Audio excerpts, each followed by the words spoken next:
Setelah kepergian suamiku, Baskara, aku memilih merahasiakan aset pensiunnya serta villa peristirahatan kami di Bali. 7 hari berlalu, putraku, Adit, melayangkan pesan singkat yang syarat instruksi. Ibu, kemasi barangmu, rumah ini sudah laku terjual. Sebuah senyum tipis terukir di bibirku. Jauh sebelum itu, aku memang sudah sibuk mengemas, namun bukan milikku yang kupersiapkan. Sebelum kita mendalami kisahnya, luangkan waktu sejenak untuk menekan tombol suka dan berlangganan di kanal Bayang-Bayang Hidup. Teruslah bersamaku hingga usai dan sampaikan dari kota mana Anda menyimak agar aku tahu sejauh mana kisah ini bergema. Kala jasad Baskara dikebumikan, setetes pun air mata tak tumpah dari mataku. Bukan karena kekuatanku yang tiada tara, melainkan karena telaga tangisanku telah kering kerontang sejak 3 tahun lampau. Sejak hari aku menyadari ia menyembunyikan penyakitnya, dan tak seorang pun di rumah ini ambil peduli, kecuali diriku. Karangan bunga berjejer, ucapan belasungkawa mengalir laksana angin lalu, hampa makna. Di antara kerumunan pelayat, pandanganku tertuju pada Adit, berdiri paling depan. Raut wajahnya begitu tenang, amat sangat tenang. Tangan tersimpan rapi di saku jas hitam, sesekali ia menunduk. Aku mafhum, itu hanyalah kedok untuk menyembunyikan ponselnya. Jemarinya sibuk membalas pesan, mungkin kepada istrinya, Maya, yang bahkan tak sudi menampakkan diri. Adit, putra sematawayangku, berdiri di atas pusara ayahnya bagai seorang penanti giliran pidato, jauh dari kesan bersatu dalam duka. Ia menyampaikan terima kasih kepada para hadirin, layaknya manajer proyek yang baru saja merampungkan sebuah proyek besar. Terima kasih atas kehadiran Bapak dan Ibu, ayah saya adalah pribadi yang baik, tuturnya singkat, lantas beranjak pergi, mendahului semua orang. Malam itu, aku menyendiri di rumah yang begitu luas ini, keheningan merajalela. Aroma obat dan balsem masih melekat di kamar mendiang Baskara. Aku duduk di tepi ranjang, menggenggam tas kulit tua yang disembunyikan Baskara di bawah kasurnya. Isinya adalah tumpukan dokumen rahasia, tak pernah ia tunjukkan pada siapapun, serta sepucuk surat khusus untukku. Kirana, jangan serahkan segalanya pada Adit. Ia telah berubah. Maafkan aku yang terlalu lunak padanya, namun aku yakin kau lebih tangguh dari yang kau perlihatkan. Rumah di Bali itu, kau tahu harus berbuat apa. Aku memandangi surat itu untuk waktu yang lama. Di balik jendela, langit malam seolah turut menahan napas. Di sanalah kesadaran menghampiriku. Kepergian Baskara bukanlah sebuah penutup, melainkan sebuah permulaan. Seminggu berlalu semenjak Baskara tiada. Rutinitasku berjalan seperti sedia kala. Menyeduh teh, menyirami anggrek, merapikan spray yang kini kosong tak bertuan. Kediaman ini terasa hampa, namun juga memancarkan ketenangan. Tiada lagi derap langkah berat Baskara, tiada pula helaan lapas lelahnya. Hanya kenangan yang merajut di setiap sudut. Kemudian, sebuah pesan masuk di pagi yang terlampau cerah untuk membawa berita buruk. Bu, mulai berkemas. Rumah ini sudah terjual. Kami akan menjemput barang-barang ibu minggu depan. Dari Adit. Tanpa basa-basi, tanpa menanyakan keadaanku, tanpa meminta persetujuanku. Kediaman yang dibangun Baskara dari gaji pertama hingga masa pensiunnya itu, kini berpindah tangan tanpa sepatah kata pun dariku. Aku terdiam sejenak, menatap dinding-dinding yang dulu kami cat bersama. Lalu, sebuah senyum perlahan merekah di wajahku. Senyum yang tenang, namun syarat makna. Aku memang sudah berkemas, bukan pakaian, bukan tumpukan buku, bukan pula lukisan tua yang Baskara gantung di ruang tamu. Melainkan dokumen penting, surat tanah rumah ini, akta pensiunnya, salinan wasiat, dan buku rekening bank yang menyimpan dana rahasia yang telah Baskara kumpulkan selama puluhan tahun. Adit tak pernah tahu, sebab aku memang tak pernah mengungkapkannya. Setiap kali Baskara hendak membahas soal warisan, Adit selalu memotong dengan cepat. Tenang saja ayah, semua akan saya bereskan. Tak perlu repot dengan dokumen segala. Lagi pula, saya kan anak sematawayang. Dan seperti biasa, Baskara terlalu mudah luluh. Tapi, tidak denganku. Aku mengenal betul putraku. Aku tahu persis bagaimana ia bisa tersenyum ramah, sembari merencanakan sesuatu di belakang kami. Dulu, ketika aku terbaring sakit dan tak mampu berbicara selama seminggu, ia pernah membawa seorang notaris ke rumah, menyangka aku akan menandatangani surat hibah. Beruntung, Baskara pulang lebih awal hari itu.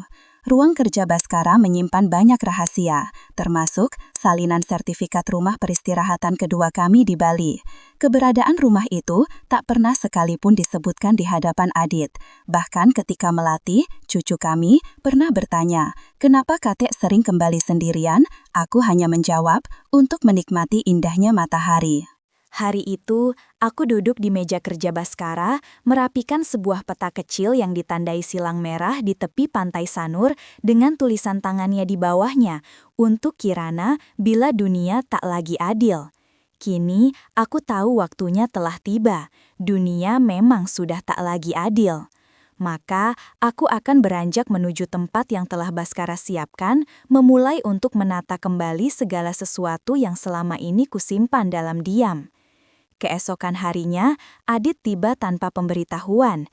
Ia muncul di ambang pintu dengan kunci duplikat di tangannya. Langkahnya tergesa, tatapannya penuh ambisi, seolah rumah ini bukan lagi milikku. Seolah ia hanya datang untuk merebut apa yang ia yakini sebagai haknya. Ibu belum mulai berkemas, tanyanya seraya membuka sepatu, tanpa menunggu respons dariku. Aku berdiri di ambang pintu dapur, menggenggam secangkir teh.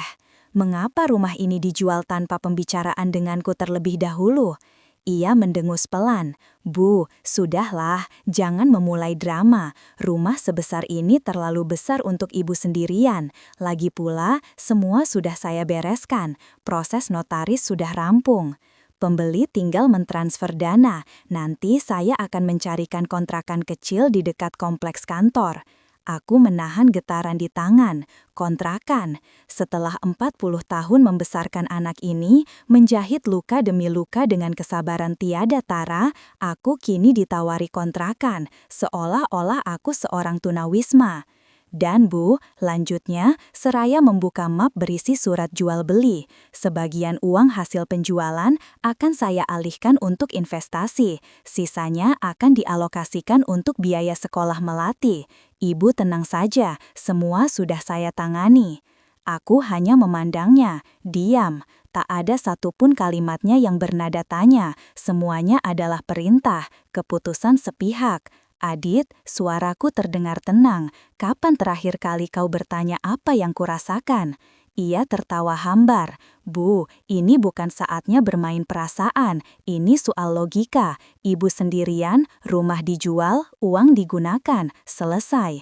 Aku menatap matanya, mata yang dulu kupandangi saat pertama kali ia lahir, menangis dalam dekapanku. Kini mata itu keras, dingin, laksana batu. Baiklah, kataku, aku akan pergi minggu depan. Ia tampak lega, terima kasih Bu. Akhirnya ibu mengerti juga, saya akan mengutus seseorang untuk membantu mengangkut barang-barang ibu. Aku tersenyum, tidak perlu, aku sudah berkemas. Ia mengangguk tanpa sedikit pun curiga, lantas beranjak pergi tanpa menoleh lagi, seolah misinya telah usai. Ia tak tahu, tak sedikit pun menduga bahwa yang ku kemas bukan hanya harta benda, melainkan seluruh masa depan yang hendak ia renggut dariku. Dan kali ini, aku takkan lagi berdiam diri. Sehari setelah kedatangan Adit, aku mulai memindahkan koper-koper ke dalam mobil sewaan yang sudah kupesan sendiri. Sopirnya masih muda, ramah, dan tak banyak bertanya. Itulah yang kuinginkan. Aku tak mau siapapun tahu kemana tujuanku, apalagi Adit. Dari luar, koper-koper itu tampak seperti bawaan janda biasa yang hendak pindah ke kontrakan. Namun, isinya jauh dari sekedar pakaian atau perhiasan. Koper pertama berisi dokumen, salinan sertifikat rumah ini yang diam-diam telah kubalikan kepemilikannya bukan kepada Adit tentu saja, melainkan kepada seseorang yang tak akan pernah ia sangka. Koper kedua menyimpan berkas-berkas keuangan, rekening pensiun Baskara, deposito yang selama ini kusembunyikan di bank berbeda, serta buku catatan tua Baskara tentang rumah di Bali, lengkap dengan denah kecil, foto-foto lama, dan nama pengelola kebun yang setia merawatnya bertahun-tahun. dan koper terakhir berisi catatan-catatan pribadiku. Hal-hal yang tak sanggup kupercayakan kepada siapapun, bahkan kepada Baskara sekalipun ia masih hidup. Termasuk fotokopi surat kuasa palsu yang nyaris Adit tanda tangani di atas ranjangku saat Apu terbaring sakit. Mulutku keluh, hanya mampu menatap langit-langit kamar yang kian gelap. Saat itu, aku melihatnya berdiri di sisi tempat tidur, pena di tangan, notaris di belakangnya, dan suara pelan, "Tenang, Bu. Ini hanya tanda tangan, biar Adit yang mengurus segalanya." Seandainya saja Baskara tidak pulang lebih awal. Dari balik kaca mobil, aku memandangi rumah itu sekali lagi, tempat aku melahirkan, membesarkan, menyusui, menangis. Dulu kusangka inilah tempatku akan menghabiskan sisa usia. Namun pada kenyataannya, rumah ini bukan lagi milikku. Secara hukum mungkin iya, tapi tidak lagi secara batin. Kediaman ini telah menjelma menjadi lambang pengkhianatan. Sebelum mobil melaju, aku mengeluarkan ponsel bututku. Kukirimkan satu pesan kepada seseorang yang tak pernah Adit kenal. "Saya akan tiba malam ini. Pastikan rumah sudah terbuka. Jangan beritahu siapapun, termasuk Adit. Terima kasih, Juna." Setelah itu, aku mematikan ponsel. Sejak malam itu, aku menghilang, namun bukan untuk melarikan diri. Aku pergi untuk membangun kembali sesuatu yang bahkan putra kandungku sendiri tak pernah anggap penting, harga diriku. Perjalanan menuju Bali malam itu terasa seperti melintasi dua dimensi kehidupan. Satu kehidupan yang usang, syarat luka dan penyesalan, dan satu lagi yang masih kosong, namun penuh peluang tak terbatas. Aku duduk di kursi pesawat dekat jendela. Di luar, awan-awan bergulung serupa lipatan kain putih, berpadu dengan gelapnya malam. Di pangkuanku, sebuah map coklat tua bertuliskan nama Baskara. Tanganku bergetar kala membukanya kembali, menatap tulisan tangannya yang khas, sedikit lancip dan miring ke kanan. Di salah satu halamannya, terukir catatan singkat, "Kirana, jika aku pergi lebih dulu, jangan percaya pada siapapun mentah-mentah, termasuk putra kita. Namun, percayalah pada nalurimu. Pertahankan rumah di Bali, itu adalah tempatmu akan bangkit." Air mataku nyaris tumpah, namun kutahan. Baskara bukanlah pria yang sempurna. Ia seringkali terlalu pendiam, terlalu memendam. Namun, ia juga seorang pria yang tahu kapan harus waspada. Dan ia sudah melihat gelagat perubahan pada Adit jauh sebelum aku berani mengakuinya. Dulu, Adit adalah anak yang manis, cerdas, patuh dan sedikit pemalu. Namun, sejak ia menikahi Maya, segalanya berubah. Maya bukanlah wanita jahat, namun ia ambisius, haus akan kemewahan, dan Adit yang dulunya pendiam, perlahan terbawa arus. Dimulai dari jeratan pinjaman investasi fiktif, kredit mobil mewah, hingga akhirnya menganggap rumah orang tuanya sebagai aset yang bisa dicairkan kapan saja. Baskara pernah berbisik padaku malam sebelum serangan jantung pertamanya. "Nanti, kalau aku sudah tidak ada, jangan langsung berikan semuanya pada Adit." Ya, ia memang bukan lagi anak kecil, namun juga belum cukup dewasa untuk dapat dipercaya sepenuhnya. Aku saat itu hanya menjawab, "Dia anak kita." Dan Baskara membalas lirih, "Justru karena itu." Pesawat mendarat menjelang subuh. Udara Bali masih basah oleh embun. Seorang pria paruh baya berdiri menjemputku di bandara dengan mobil tua yang masih kokoh. Juna, pengelola rumah kami di Bali. Setia, pendiam, namun cerdas. Ia membukakan pintu dan kami melaju menyusuri jalanan gelap menuju sisi timur pulau tempat rumah itu berdiri. Begitu kami tiba, mentari pertama muncul di balik pantai Sanur. Rumah itu berdinding batu alam, jendela lebar, dengan pohon Kamboja menjulang di depan, masih utuh seperti dalam ingatanku. Namun, ada satu hal baru, keheningan yang menyambutku terasa berbeda, bukan kosong, melainkan teduh. Untuk pertama kalinya setelah bertahun-tahun, aku berdiri di beranda. Aku bisa bernafas tanpa merasa diawasi. Aku bukan seorang pelarian. Aku bukan janda yang lemah. Aku adalah Kirana. Dan inilah permulaan panggung hidupku. Pagi itu, kopi Bali di tanganku terasa pahit. Namun, sejujur tekadku hari ini, mengambil alih kembali kendali hidupku secara sah, legal, dan tak terbantahkan. Di ruang tengah rumah batu itu, Juna menyodorkan sebuah map tebal. Semua dokumen ada di sini, Ibu, sesuai instruksi mendiang Bapak. Sudah saya urus diam-diam sejak 5 tahun lalu.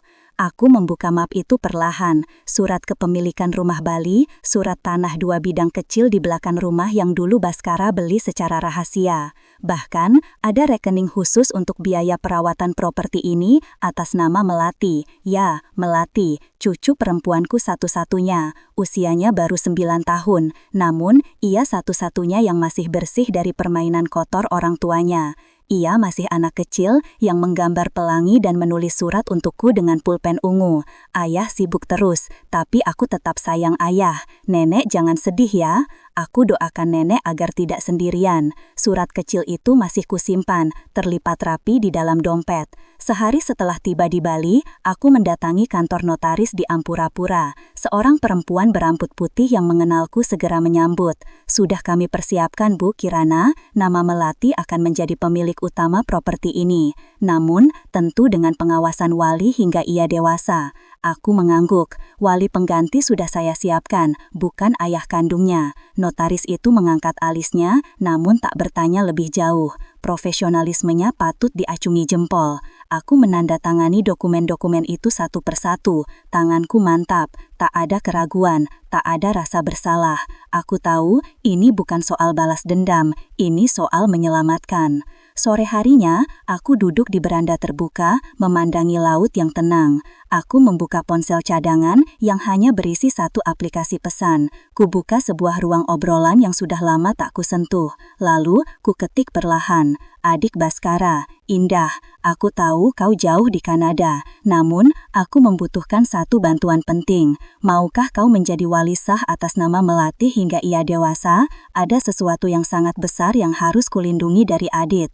Aku menutup ponsel dan menyandarkan kepala. Adit tidak tahu bahwa warisan Baskara tak pernah sepenuhnya ditujukan padanya. Ia hanyalah pewaris karena status. Namun, cinta dan kepercayaan Baskara telah lama berpindah tempat dan kini semua itu resmi, semua itu sah. Semua itu bukan lagi milik Adit. Dulu, rumah ini hanyalah tempat singgah Baskara setiap 2 bulan sekali. Ia berkata untuk menulis, membaca, mencari suasana baru. Namun kini aku menyadari rumah ini adalah tempat pelarian, pelindung terakhir dari dunia yang kian tak bisa dipercaya.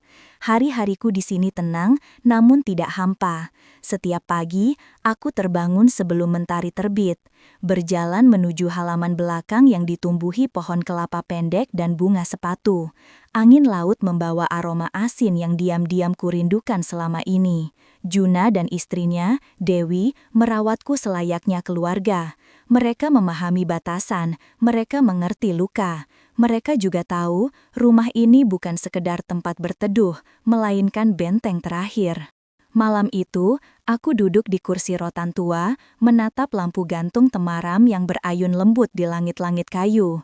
Aku memutar ulang sebuah suara dari masa lalu, rekaman Baskara dari perekam suara kecil yang ia sembunyikan di laci meja kerjanya. Jika kau mendengar ini, berarti aku sudah tiada, Kirana. Aku mohon maaf karena terlalu banyak berdiam diri, namun aku percaya kau selalu tahu kapan harus melangkah. Rumah ini bukan sekedar investasi, ini adalah rencana perlindunganku untukmu dan untuk satu-satunya darah daging kita yang belum ternoda. Tangisku pecah, namun tak berlangsung lama, sebab aku tahu apa yang harus kulakukan. Rumah ini harus bertahan. Tak boleh menjadi sekedar angka dalam laporan keuangan Adit, tak boleh menjadi properti yang dijual kala krisis keuangan rumah tangganya menerpa. Dan aku tahu, itu hanya masalah waktu. Namun aku juga sadar, aku tak bisa bersembunyi selamanya. Dunia luar memanggil, dan masalah belumlah usai. Benar saja, seminggu setelah kedatanganku, Juna mengabarkan, "Ibu, ada seseorang mencari ibu. Dia menelpon tadi pagi, mengaku putra ibu." Aku tidak menjawab, hanya tersenyum. Tidak butuh waktu lama. Adit pasti sudah panik karena aku tak dapat dihubungi. Ia pasti sudah mendatangi rumah lama, menemukan kunci telah diganti. Ia pasti mulai menghitung waktu dan kerugian, dan ia pasti mulai merasa kalah.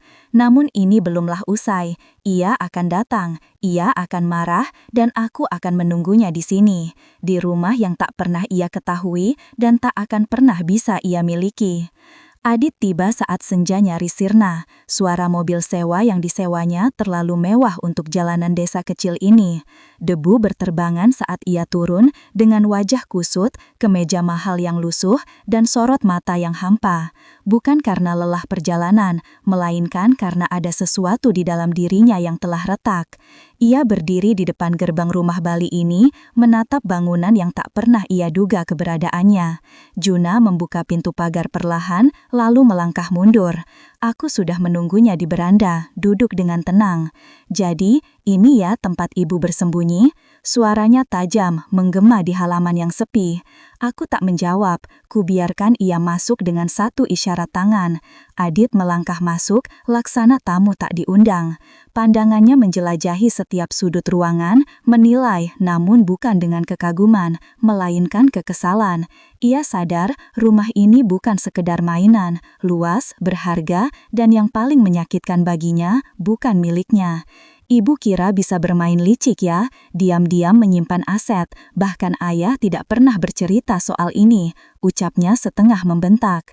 Aku menatapnya. Ayahmu tidak bercerita karena ia tahu kau tak akan mendengarkan, sama seperti ketika ia memintamu menemaninya ke rumah sakit dan kau sibuk bermain saham. Adit tertawa, tawa yang pahit, gugup, dan syarat ketakutan yang dibungkus dengan arogansi. Ibu sengaja ya, sengaja ingin membuatku terlihat serakah. Bukan aku yang membuatmu terlihat demikian, Adit. Kau sendirilah yang memilih jalan ini. Ia menghempaskan tubuhnya ke sofa rotan tua di ruang tamu. Tangannya bergetar. Bu, saya perlu rumah itu dijual. Saya butuh uangnya. Usaha saya bangkrut. Maya meminta berpisah. Dan melatih, dia ikut ibunya. Saya tidak punya apa-apa lagi sekarang. Aku terdiam. Bukan karena iba, melainkan karena aku tahu inilah awal dari keretakan yang akan menyingkap luka-luka lama. Ayahmu tahu kau akan jadi seperti ini, kataku pelan. Ia menatapku, mata memerah. Maksud ibu? Aku beranjak, mengambil kotak kayu kecil dari rak, membukanya pelan. Di dalamnya, tersimpan salinan surat kuasa yang dulu pernah kau paksa aku tanda tangani. Juga rekaman CCTV pendek dari kamera kecil yang Baskara pasang di kamar yang merekam segalanya. Kau ingat kan? Adit terdiam, wajahnya memucat. Dia tidak melaporkanmu ke polisi, dia tidak mengusirmu, tapi dia membuat keputusan yang tidak pernah ia sampaikan padamu. Aku menyodorkan dokumen baru, salinan surat wasiat resmi dari notaris. Di situ tertulis, semua properti dan dana pensiun dialihkan sepenuhnya ke satu nama, bukan aku, melainkan Melati. Dengan wali resmi Indah, adik perempuan Baskara yang menetap di Kanada. Kau tidak mendapatkan apa-apa, Adit, bukan karena kami membencimu, tetapi karena kau sendirilah yang membuat dirimu tak layak dipercaya. Adit menunduk. Untuk pertama kalinya dalam hidupku, aku melihatnya kehilangan kata-kata, tak membela diri, tak mengancam. Ia hanya terduduk diam, seperti anak kecil yang menyadari segalanya sudah terlambat. Namun, aku tahu, ini belum berakhir. Orang seperti Adit tidak akan menyerah hanya karena kehilangan satu aset, dan aku belumlah selesai memperhitungkan semuanya. Malam itu, hujan lebat mengguyur di luar, kilat sesekali menyambar jauh di balik bukit, namun suasana di ruang tamu jauh lebih dingin dari udara malam. Adit masih duduk di sofa yang sama, basah kuyup, bukan karena hujan, melainkan oleh keringat ketakutan dan sisa-sisa harga diri yang tak lagi utuh. Ia menatapku dengan mata merah, bukan karena tangis, melainkan karena amarah yang tertahan. Jadi, ibu mau bilang saya ini anak yang tidak layak? Anak kandung sendiri dibuang demi cucu? Aku duduk perlahan di hadapannya. Kau tidak dibuang, Adit, kau melepaskan dirimu sendiri dari tanggung jawab, dari rasa hormat, dari keluargamu. Ia mencibir, "Keluarga, ibu tahu saya melakukan semua ini untuk siapa? Untuk melatih, agar dia bisa sekolah di tempat bagus, agar dia tidak hidup susah seperti saya dulu." "Tapi, kau mengorbankan semua yang lain," potongku pelan. "Kau korbankan ayahmu di ranjang rumah sakit. Kau korbankan aku, yang kau minta pindah seolah-olah aku barang tak terpakai. Kau korbankan kejujuran, Adit, dan Melati tahu itu." Ia tertegun. "Apa maksud ibu?" Aku bangkit, mengambil surat dari meja kecil dekat dapur. Surat itu kutemukan 2 hari lalu di antara berkas-berkas lama Baskara. Surat tulisan tangan Melati yang ia titipkan melalui Indah, adik Baskara yang selama ini diam-diam bertukar kabar denganku. "Nenek, aku tahu papa bohong soal rumah. Mama juga bilang aku tidak boleh memberitahu siapa-siapa. Tapi aku takut. Aku hanya percaya nenek. Aku tidak mau papa mengambil semua. Aku mau rumah nenek tetap jadi milik nenek. Papa sering marah-marah." Aku capek. Aku meletakkan surat itu di hadapan Adit. Wajahnya ambruk, nafasnya memberat, lalu ia mencoba membela diri. "Anak kecil bisa salah paham, Bu." "Bukan salah paham, Adit. Itu kesadaran. Sesuatu yang kau buang sejak kau mulai menghitung hidup dengan angka, bukan dengan hati." Ia bangkit berdiri. "Jika ibu terus seperti ini, saya bisa membawa ini ke pengadilan. Saya bisa menggugat wasiat itu. Ibu kira saya tidak punya pengacara?" Aku tertawa pelan, tawa yang tak pernah keluar dari mulutku selama bertahun-tahun. "Bawa saja, namun pastikan pengacaramu cukup handal untuk menjelaskan bagaimana kau memalsukan surat kuasa saat aku lumpuh. Pastikan ia bisa menjelaskan mengapa surat wasiat terakhir ditandatangani langsung oleh notaris resmi, disaksikan oleh 2 orang dan terdaftar di kementerian." Adit terdiam. "Kau ingin melawan warisan yang sah atas nama anakmu sendiri di hadapan hukum, silahkan. Tapi jangan harap Melati akan melihatmu dengan cara yang sama." Dan di detik itu juga, aku melihatnya hancur. Adit berjalan tertatih menuju pintu. Ia berhenti sejenak, menoleh padaku. "Ibu benar-benar memilih perang ini?" Aku menatapnya lurus, "Bukan aku yang memulainya." Ia pergi, membanting pintu di belakangnya. Suara hujan menyambutnya, menenggelamkan langkah-langkahnya yang hilang dalam kegelapan. Aku menutup mata sejenak, bukan karena kelegaan, melainkan aku tahu badai sesungguhnya baru saja beranjak. Pagi berikutnya, aku terbangun bukan oleh cahaya matahari, melainkan oleh dering ponsel cadangan yang kugunakan hanya untuk keperluan darurat. Satu pesan masuk dari nomor asing. "Kami dari firma hukum Paramarta. Klien kami, Adit Ananta Kusuma, mengajukan keberatan atas proses hibah dan pengalihan aset atas nama cucunya, Melati Ananta Kusuma. Kami meminta kehadiran Ibu Kirana untuk mediasi awal." Mataku tidak terkejut, hanya terasa lelah. Aku sudah menduga Adit akan melakukan ini, namun membaca tulisan hitam di atas putih tetap terasa menyakitkan. Aku mengenakan kebaya coklat sederhana, mengikat rambut dan berangkat sendiri menuju kantor hukum kecil di Denpasar.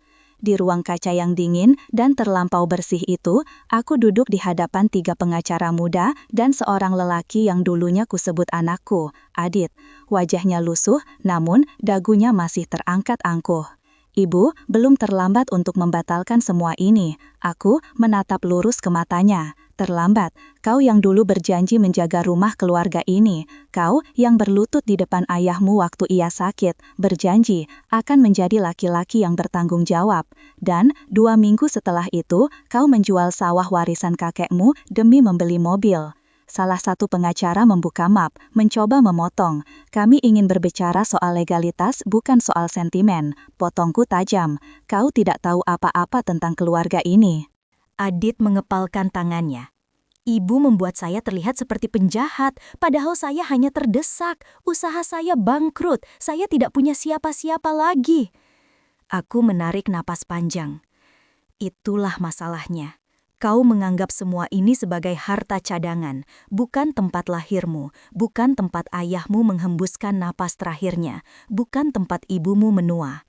Matanya mulai berkaca-kaca, namun aku tidak berhenti. "Melati, anak kecil yang kau jadikan alasan. Kau bahkan pernah meninggalkannya 2 hari penuh bersama asisten rumah tangga hanya karena kau dan Maya bertengkar di hotel. Kau lupa, aku tidak. Suara ruangan menjadi senyap. Para pengacara bergeser tak nyaman. Adit akhirnya bersuara pelan, seperti sisa-sisa dari pria yang dulu memanggilku ibu dengan penuh kasih. Lalu saya harus bagaimana? Aku menatapnya, kali ini tanpa amarah, hanya kejujuran. Kau bisa mulai dengan meminta maaf, bukan untukku melainkan untuk putrimu, karena ia kini tahu siapa ayahnya. Aku berdiri, meninggalkan ruangan tanpa tanda tangan, tanpa perjanjian, tanpa mediasi, tanpa kompromi. Di luar, langit cerah, namun aku tahu hujan masih menggantung di udara, dan luka antara ibu dan anak itu belumlah sepenuhnya terbuka. Hari itu, aku kembali ke rumah Bali lebih cepat dari biasanya. Langit menggantung rendah, namun belum juga menumpahkan hujan. Udara terasa berat, seolah menahan sesuatu. Di meja tamu telah menanti sebuah amplop putih dengan cap notaris yang kukenal. Dikirim langsung dari Jakarta, dari kantor hukum yang dulu Baskara tunjuk secara pribadi, tanpa sepengetahuan siapapun. Bahkan aku sendiri baru mengetahuinya sebulan sebelum ia wafat. Kuraih amplop itu, kubuka perlahan. Di dalamnya tersimpan salinan asli surat wasiat terakhir Baskara, bukan yang dulu disusun bersama di rumah, melainkan versi final yang ia tanda tangani sendiri. 4 bulan sebelum ia mengembuskan napas terakhir, ada 2 saksi, ada notaris, ada bukti bahwa ia sepenuhnya sadar dan sehat secara mental saat membubuhkan tanda tangannya. Dan yang terpenting, terdapat 2 syarat mutlak yang ia tuliskan dengan tangannya sendiri. Pertama, warisan hanya dapat diterima oleh Adit jika ia merawat ibunya hingga akhir hayat. Kedua, seluruh properti utama, rumah warisan keluarga, tidak boleh dijual tanpa persetujuan ibunya. Jika kedua syarat dilanggar, hak waris akan gugur dan dialihkan kepada pewaris pengganti, yakni cucu kandung tertua, Melati Ananta Kusuma. Suaraku gemetar saat membacanya ulang, jelas, tegas, tak terbantahkan, dan kedua syarat itu telah ia langgar. Adit bukan hanya mengabaikan, ia bahkan melanggarnya dengan penuh kesadaran. Ia menjual rumah tanpa sepatah kata pun, ia mencoba memaksaku pindah, ia meninggalkanku sendirian di saat duka paling dalam, lalu datang hanya untuk mengambil bagian yang ia kira adalah miliknya. Malam itu, aku duduk di kamar kerja kecil yang dulunya dipakai Baskara. Kudekap surat itu erat-erat, lalu kubuka laci meja dan mengambil sebuah flash disk kecil yang pernah Baskara selipkan padaku sebelum ia pergi ke rumah sakit pada malam terakhir itu. Kalau aku tidak pulang, jangan buka ini dulu. Tapi kalau Adit mulai berubah, kau akan membutuhkan ini. Dengan jari yang sedikit bergetar, aku mencolokkan flash disk ke laptop. 1 folder, isinya rekaman percakapan, foto, bukti transaksi, salinan surat kuasa palsu yang pernah Adit siapkan secara diam-diam saat aku sakit. Baskara tahu sejak lama. Ia diam bukan karena takut, melainkan ingin melihat sejauh mana Adit akan melangkah. Dan kini, semua bukti itu ada padaku, siap digunakan kapan saja. Jika Adit benar-benar nekat melawan hukum, kupandangi foto Melati yang kuletakkan di atas meja. Di situ, ia tersenyum dengan topi jerami, duduk di pangkuan Baskara. Aku tahu, perjuangan ini bukan hanya tentang mempertahankan warisan, melainkan mempertahankan kebenaran dan memastikan bahwa satu-satunya warisan sejati yang harus diwariskan kepada Melati adalah harga diri, dan aku bersumpah tak akan membiarkan siapapun, bahkan ayah kandungnya sendiri, mengambilnya dari Melati. Sehari setelah surat wasiat itu sampai di tanganku, kabar itu tiba. Adit benar-benar mengajukan gugatan. Ia tak lagi mencoba mediasi. Kali ini ia bermain terbuka, menggugat pembatalan hibah, menuntut hak waris, dan yang paling memuakkan, mengklaim bahwa aku tidak lagi waras sejak kepergian Baskara. Tuduhan itu menusuk lebih dalam dari apapun. Putraku sendiri, darah dagingku, menulis dalam dokumen resmi bahwa ibunya berpotensi tidak stabil secara emosional pasca ditinggal suami, sehingga keputusan legalnya patut dipertanyakan. Aku tertawa saat membaca salinan gugatan itu, bukan karena lucu, melainkan karena tragis. Adit sudah menyentuh dasar dan masih nekat menggali lebih dalam. Aku tak berdiam diri. Dengan bantuan pengacara muda bernama Satya, anak asuh Baskara dari program beasiswa masa lalu, aku melancarkan gugatan balik. Kami tidak hanya membela keabsahan hibah dan wasiat. Kami menyeret bukti video, transaksi mencurigakan, rekaman suara. Semua yang dulu kukira terlalu kejam untuk dibeberkan, kini harus dikeluarkan. Di meja sidang pertama, suasana menegang. Adit datang dengan setelan mahal, ditemani 3 pengacara dari firma ternama, namun ia tampak lelah. Cahaya matanya tak lagi menyala seperti dulu. Ia tak lagi menyerang dengan arogansi, melainkan dengan sisa-sisa kepanikan yang ia bungkus sebagai keberanian. Hakim membaca surat wasiat dengan alis terangkat. Syarat waris jelas, terbukti dilanggar oleh tergugat. Apa yang membuat Anda masih mengajukan hak sebagai ahli waris utama? Adit hanya diam. Pengacaranya mencoba menjawab, berputar-putar soal kondisi emosional ibu penggugat dan tekanan psikologis akibat duka. Lalu Satya berdiri. Tegas ia menekan tombol. Sebuah video pendek diputar di layar monitor kecil ruang sidang, rekaman dari tahun lalu. Adit berdiri di samping tempat tidurku. Saat aku lumpuh, suaranya terdengar. Tanda tangan saja, Bu, biar nanti saya urus semuanya. Mudah kok. Hening. Hakim menghela napas. Ini cukup, sidang ditunda. Namun, semua orang di ruangan itu tahu arah angin sudah berubah. Malam itu, aku pulang ke rumah Bali, duduk di kursi rotan, menatap gelap yang begitu sunyi di luar jendela. Namun, untuk pertama kalinya, aku tidak merasa sendiri, karena malam ini kebenaran berpihak padaku. Di kamarku, kutemukan surat kecil dari Juna yang diletakkan di bawah cangkir teh sore tadi. Tulisan tangannya khas, tegak dan rapi. Ibu, Melati menelpon lewat Mbak Dewi. Dia ingin bicara langsung dengan ibu, tapi dia berpesan, "Tunggu aku ya nenek, aku janji akan menjaga rumah nenek nanti." Mataku terasa panas. Anak itu, cucu kecilku, lebih memahami tentang cinta dan tanggung jawab daripada ayahnya sendiri yang berusia 38 tahun. Saat semua orang memperebutkan warisan, Melati hanya ingin rumah ini tetap berdiri, bukan sebagai aset, melainkan sebagai tempat pulang. Besok, sidang lanjutan akan digelar. Aku tahu ini belum berakhir. Masih banyak luka yang belum terjahit, namun aku tidak takut. Karena kini aku tidak hanya membawa surat, video, dan bukti hukum. Aku membawa suara yang tak bisa dibantah, suara hati. Dan ketika hati seorang ibu telah tergores begitu dalam, jangan pernah meremehkan kekuatannya saat bangkit. Perlawanan ini bukan sekedar tentang rumah, bukan tentang uang. Ini tentang harga diri, kebenaran, dan satu janji yang kuucapkan dalam hati sejak Adit pertama kali menatapku tanpa hormat. Kau akan belajar bahwa warisan terbesar dari seorang ibu bukanlah tanah atau harta, melainkan pelajaran yang datang terlambat dan menyesakan. Dan malam itu aku pun tidur dengan nyenyak. Sebab esok dunia akan tahu bahwa seorang janda tua tidak berarti tak berdaya. Ruang sidang hari itu dipenuhi bisik-bisik tajam. Media lokal mulai meliput. Para wartawan kecil berdiri di luar mengajukan pertanyaan yang sama kepada setiap orang. Benarkah seorang anak menggugat ibunya demi warisan? Aku tidak menjawab. Aku hanya melangkah masuk dengan kepala tegak. Kebaya abu-abu kebanggaan Baskara tersemat rapi di tubuh renta ini. Satya berjalan di sampingku, tenang seperti biasa. Sementara di sisi berlawanan, Adit berdiri sendirian. Tanpa pengacara, tanpa maya, hanya sepasang mata lelah dan wajah yang tampak jauh lebih tua dari usianya. Sidang hari itu adalah klimaksnya. Hakim membaca putusan dengan nada datar, namun setiap katanya menggema dalam hatiku. Berdasarkan bukti tertulis, rekaman dan surat wasiat sah yang memenuhi seluruh syarat hukum, maka gugatan tergugat ditolak sepenuhnya. Hak waris dinyatakan gugur. Ruangan hening.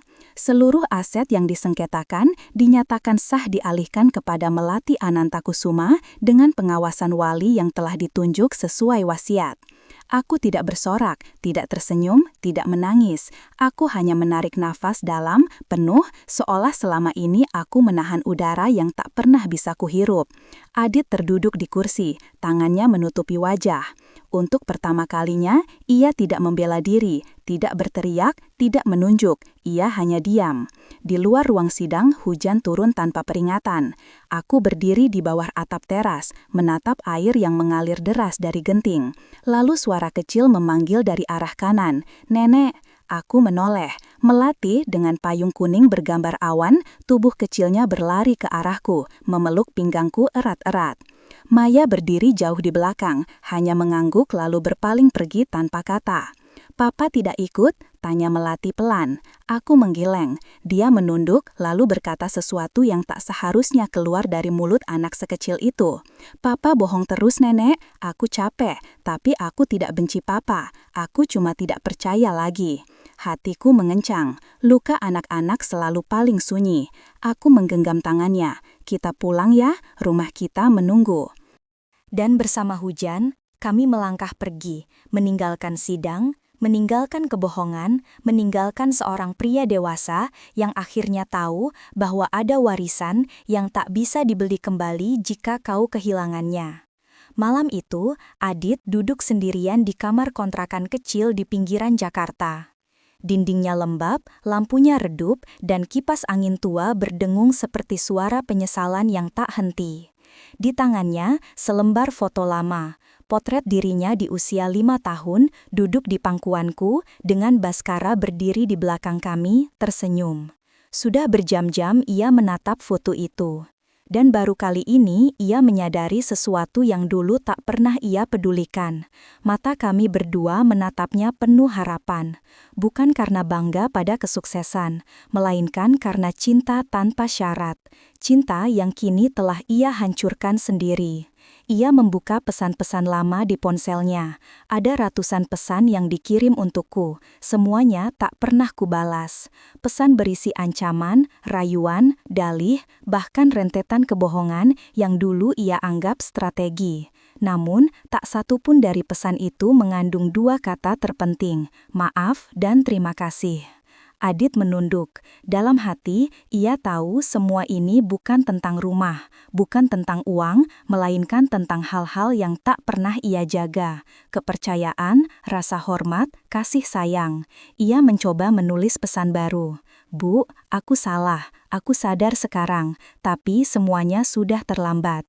Ya, pesan itu tak jadi terkirim. Ia hanya menyimpannya di draft. Ia tahu aku tak akan membalas. Bukan karena aku membenci, melainkan karena ia harus belajar menerima kesunyian, seperti aku dulu belajar menerima pengkhianatannya dalam diam. Dari laci kecil, ia mengeluarkan sebuah buku catatan yang pernah Baskara berikan saat ulang tahunnya yang ke-25. Masih terukir catatan tangan ayahnya di halaman pertama. "Jangan pernah jadi laki-laki yang hanya bisa menghitung. Jadilah laki-laki yang bisa diandalkan saat dunia kehilangan arah." Ia menutup buku itu perlahan, lalu membenamkan wajah ke kedua tangannya. Di tempat lain, rumah di Bali diselimuti angin malam yang lembut. Di kamar Melati, ia tertidur memeluk bonekanya. Di dinding, lukisan kecil hasil karyanya sendiri tergantung. Gambar sebuah rumah dengan 2 orang perempuan. Aku dan dia berdiri di depannya, tersenyum. Aku menatap lukisan itu dalam keheningan. Tak ada gambar Adit di sana. Dan untuk pertama kalinya, aku tidak merasa kehilangan. Aku hanya merasa tenang, karena aku tahu Melati akan tumbuh tanpa ilusi, tanpa harus menyembah nama ayah yang tak tahu arti menjadi pelindung. Penyesalan itu milik Adit, dan tak ada yang bisa mengambilnya darinya. Pagi itu, mentari Bali perlahan naik dari ufuk timur. Langit bersih tanpa awan. Angin laut datang menyapu halaman, membawa wangi garam, bunga Kamboja, dan sesuatu yang sudah lama hilang dari hidupku, rasa damai. Aku duduk di beranda rumah, mengenakan kain batik tua yang dulu sering kupakai saat menjemput Adit pulang sekolah. Di pangkuanku, Melati kembali menggambar. Kali ini bukan rumah, melainkan wajah dua orang yang berdiri berdampingan di bawah pohon Kamboja. "Ini nenek, ini aku," katanya sambil tersenyum. "Kenapa hanya kita berdua?" tanyaku pelan. Melati mengangkat bahu kecilnya. "Karena hanya kita yang saling menjaga." Aku memeluknya. Diam-diam, air mata menetes, bukan karena kesedihan, melainkan karena kelegaan. Setahun telah berlalu sejak sidang terakhir. Adit tidak pernah datang lagi, tidak menelpon, tidak mengirim pesan. Ia benar-benar menghilang, dan untuk pertama kalinya dalam hidupku, aku membiarkannya tanpa rasa bersalah, tanpa dendam.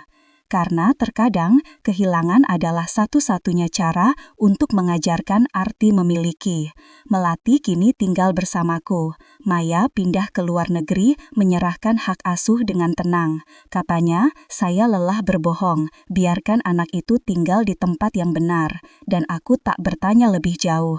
Rumah di Bali tak lagi sunyi. Setiap pagi, Melati menyirami bunga, mengaji, belajar menari, lalu duduk di meja kayu menulis surat-surat kecil untuk ayahnya yang entah berada di mana.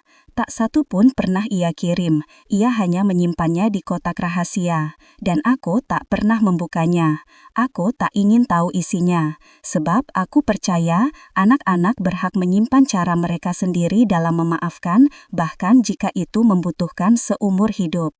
Hari ini, aku berdiri di ujung halaman, memandangi laut yang biru dan luas. Aku teringat pesan terakhir Baskara yang kini kusimpan dalam bingkai kecil di kamar. "Berdirilah dan diamlah sampai dunia tahu kau tidak butuh dibela. Kau hanya butuh dikenang sebagai perempuan yang tak menyerah." Dan begitulah akhirnya aku Kirana, seorang janda tua, bukan korban, bukan peran kecil dalam cerita orang lain, melainkan tokoh utama dalam hidupku sendiri. Tak kaya, namun merdeka. Tak sempurna, namun utuh. Tak dimiliki siapapun, namun kini punya segalanya.